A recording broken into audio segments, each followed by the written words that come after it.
আসসালামু আলাইকুম। কেমন আছেন সবাই? আশা করি ভালো আছেন।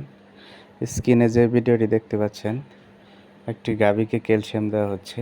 এই গাভীটি অত্যন্ত দুর্বল হওয়ার কারণে ক্যালসিয়াম দেওয়া হচ্ছে।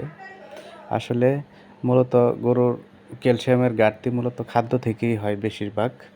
যদি তাকে সুষম খাদ্য না দেওয়া হয় এবং সঠিক সময় ক্যালসিয়াম দেওয়া না হয়, তাহলে এই রোগটা বেশি ছড়ায়। গাভীকে যদি আপনারা পর্যাপ্ত পরিমাণে কাঁচা ঘাস দেন, অর্থাৎ 20 থেকে 25 কেজি ঘাস যদি প্রতিদিন গাভী খায়, তাহলে এই রোগটা হবে না। এবং আপনারা ফিড খাওয়ানো বন্ধ করবেন, দানাদার খাদ্য দিবেন।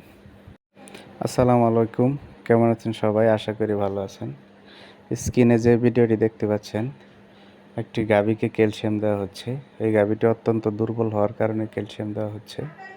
আসলে মূলত গরুর ক্যালসিয়ামের ঘাটতি মূলত খাদ্য থেকেই হয় বেশিরভাগ। যদি তাকে সুষম খাদ্য না দেওয়া হয় এবং সঠিক সময় ক্যালসিয়াম দেওয়া না হয়, তাহলে এই রোগটা বেশি ছড়ায়।